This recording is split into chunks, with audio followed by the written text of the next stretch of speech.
This doesn't end how you think, so please be sure to stick around to the end of the video for the surprise ending.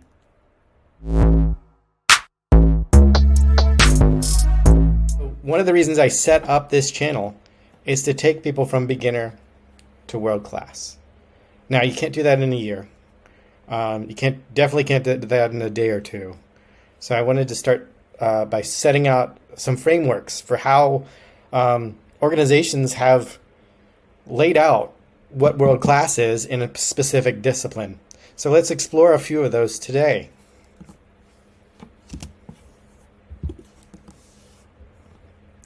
So first, world class, what does it mean? For me, it means that you've mastered some discipline to the point where you can teach it and even change the rules. So when you think about it, like a jiu-jitsu black belt, they've mastered jiu-jitsu, and to the point where they can riff and maybe come up with new moves, or definitely use the moves that are available and taught in new and exciting ways. But they always have something to teach as well. When you think about artists, like Picasso, talks about how he always, if you look at his early work, it was technically like brilliant. And then later in his career, he started breaking rules and making his own rules and changing the game in art. I think we see that over and over again in art. And I also think the AI revolution is going to be more akin to an art revolution than a science revolution. I think we'll have both, but the things that humans create will be more artistic, more Renaissancean, if you will. So for me, being a master or being a world class at something has to do with deep domain expertise and then the judgment for which rules can be broken and breaking rules judiciously to make something new. All right, the first example I want to go over is apprenticeship. It goes back way, way back, and I want to talk about apprenticeship in the Renaissance era and kind of where it evolved with guilds. The way it worked back in the days when you were like 14 and your parents wanted you to learn a skilled trade, you would, art or a skilled trade, then they would sign you up, sign a contract with a master in the guild of the town. And that master would then, in the contract, would specify the number of years that you would work for them. And they kind of got all of the value of your work. In exchange, you got to learn under them, and you got to get food, board, your basic necessities taken care of. I like this idea because it's the idea that the master has this long career making things, solving this kind of problem, so they have something of value to share. And then the learner has something of value to earn, but also time to give in exchange. So this way they could regulate and carefully keep the traditions going on for skilled craftsmen and art. What's neat about these, though, what's different is that these things didn't change very much over time from generation to generation to generation. There were changes, but nowhere near the amount of changes software engineering is going through right now. But it isn't interesting to think about colleges kind of use this paradigm in a different way. You kind of sign up for 4 years right now, and you go and you try to get your degree. And then, you do this 4-year study under the college, and they teach you things. And instead of one master, you've got several different professors that you learn from. But it's still that idea of setting aside years to work with the discipline and get that attainment of, after you finished your training, you'd either become a journeyman or you'd be, do a masterpiece and then be declared a master and accepted into the guild as a full member, so that then you could have apprentices work under you. So that's apprenticeship. One near to my heart is baseball. So baseball, you think about it, they get out of, you start in Little League as a kid, you get scouted. I'm a big baseball fan. I was never very good at baseball growing up, but love watching the Reds today.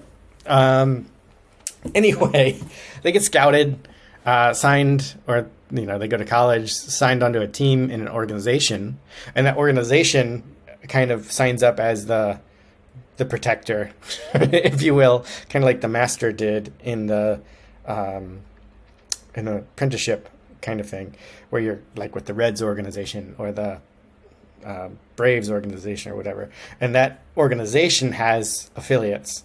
So you'd start out in the single A, which is like one step above college, and play baseball there and learn new skills, play against better competition. And then as you progress, you move up to double A, triple A, Major League Baseball, and then, the cream of the crop, the world changing elite become all-stars, right, in Major League Baseball. So baseball also has this kind of leveling. It's a long-term commitment. You sign initially, they sign with a team for a long-term commitment. I don't know how long the initial contracts are, but, they have to be a few years into a career before they can negotiate for their next contract. So for at least the beginning, you kind of have this standard deal where you commit and they commit to you, and you get some amount of protection from that commitment, and you get some time for the training to take shape as you become world class. Everyone joining the system also has the goal of becoming world class. There's only something like, 40-man roster, 20 team, 800, about 800, 1,000, something like that, professional, like elite Major League Baseball players in the world. So you have to, if you're going to join these organizations, you have to be willing to put in extra to get to that level of world class. There's like an expectation, there's talent there, and then there's a long-term commitment. Let's go to my third example, and this one's great, and I think I'm going to take some lessons from this and apply it to this channel. Martial arts, belting, right? We're all familiar with belting. There's like the white belt and the black belt, and I was doing some research today on this. White belt is white because you're like a blank slate. You have plenty to learn. And then yellow represents the sun rising and the dawn of your martial arts career. So you've learned the basics. Orange, green is kind of standard for growth and grass. Red, the colors kind of change, but in general, like they kind of follow this pattern, and black belt's always the highest. And then once you're a black belt, you are, according to that person who gave you the black belt, a master, right? The highest level attainable. There are degrees of black belt beyond in some disciplines, and some they just stop at black belt. Anyway, but this idea of leveling, again, and long-term commitment. For this channel, though, there's this spectrum, right? And it's hard for me, like I was thinking, is this too ambitious of a channel to do? But I don't think it is, because long-term, I'm in it for the long game. I'm going to be making content for each belt level. So what I'm going to do is, as I'm making new videos from here on, and I may go back and change them, the background of the video tag will be the belt level. So beginner videos will be white or yellow or orange. Intermediate level videos will be green or purple or red. And then the advanced videos will be black or brown. And that way you can know, as you're looking at the content, what to expect, because there will be some very rudimentary videos, like how does a terminal work?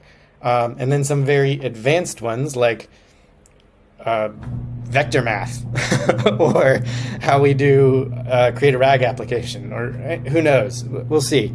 But there will be lots and lots and lots of different levels of difficulty or depth in the videos that I show. So I'm going to start doing this color coding. A little bit about me, though. I feel like, okay,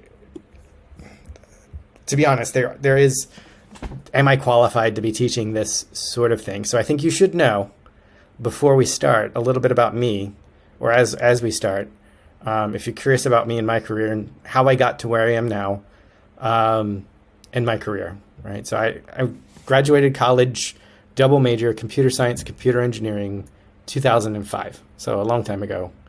And my first job out of college, I got a mentor, and I was really lucky. He was, an older gentleman, still coding today, but even then, way back then, he had been coding since before I was born. So it was a really huge step up for me, a huge value to have this to be able to be apprentice to Dave at my first job as a defense contractor, to learn from his 20 years of experience, 25 years of experience before, for 2 years. And he actually moved across the country to help train me. And I'll always be in debt to his guidance early on in my career. From there, I became a management consultant and software developer for Booz Allen. And I trained, apprenticed under Rob and John. They were my bosses there. Rob was a former F-18 pilot and just really awesome guy. And, I learned a lot from both Rob and John. And I did projects. That was my first AI project professionally. In college, my senior project was on AI. It was on Valsound classifiers. So a long time ago. That was 2005. 2008, I was doing a professional AI project. That's about all I can say about that, since it was for the government. In 2003, not 2003, step 3, I founded a consultancy after that. I did it for 3 years, mostly iOS, Android apps, and websites. And then I went back to government contracting for a little while. I was the architect of the Marine Air Logistics. That's all the helicopter parts for the Marine Air Wings, and the logistics for making sure that the systems, the helicopter parts always got where they needed to be. And then, from there, I went from government contracting to the public sector, or not public sector, but like the private companies or public companies, and worked for health insurance. And I did that for 7 years.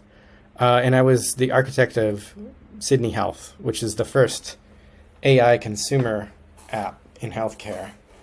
And we had a couple AI features. There was a chatbot, but there was also a food recognizer. There was a plugin we worked with another company to build and integrate. And then, the past almost 3 years now, I've been principal architect of streaming for one of the big streaming companies that you probably would know. So that's me, and that's my path. And I just felt like you might want to know, does this guy know what he's talking about? And I'm learning rapidly too. This is a time of revolution. So there's lots to learn. There's more being invented every day than any one of us could learn. But I do have a long career building software that works, that you probably used. And I do have that expertise that I will share with you on this channel. So yeah, I did want to take a little bit of time to make sure you knew about your source for information here and where it came from. 2 takeaways, though, I want you to stick with. All of those paradigms we went through have this as a long game. You will be investing a lot of time and a lot of energy into becoming world-class creating systems in AI. But I think it's a worthy journey. I'm glad you're on the journey with me. And we're playing this long game together. It's one of the most important things going on in society today, and going to change society in, I think, the most profound ways. Second, the value is not at the end of the rainbow. As as we grow in our skills and become competent, there's value for you in your career as we go. You don't have to be 10 years in before you start seeing the value. As soon as you start building something of value, you're building skills for your career that I think are very, very lucrative in the market today. So you don't have to wait 10 years to start. You don't have to be world class to start raking in some of the value along the way. Enjoy the journey. Enjoy the challenge that it's going to bring you every day. But also don't wait until becoming world class. Part of becoming world class is struggling with real world problems and having a job that challenges you to do real work that people use.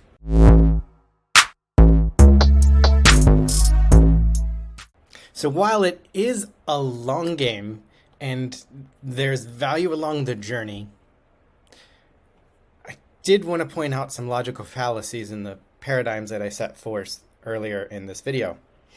Baseball's been played largely the same way for over 100 years.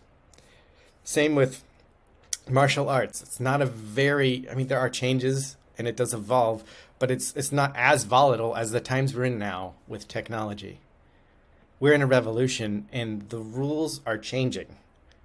For instance, I was watching a podcast last night about Y Combinator's leaders, and they said anybody who goes around saying they've been doing LLMs for 10 years is a liar. They weren't invented. So we are defining what world class is right now, and that's what makes this such an exciting time to be here. You have the ability to get obsessed with one piece of this technology and become the world leader in that edge case for that thing in the field, because everything is brand new. There are long-term patterns that I'll teach you on this channel about that we can recognize and see history repeating itself, and those should endure. But there's also going to be new patterns that emerge because this is such a tectonic shift. So it is a long game. You and I are going to be in it for the duration. There is value along the curve, but there's also a lot of unknowns in a revolution, and that's what makes this exciting for me and for you. So how about that for a surprise ending? Anyway, let's go through this journey together. Like and subscribe. Join the school. I'll leave a link in the comments. Give me comments about what you think about these ideas.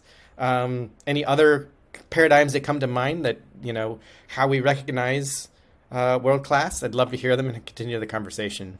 All right. Well, have a great one. Later.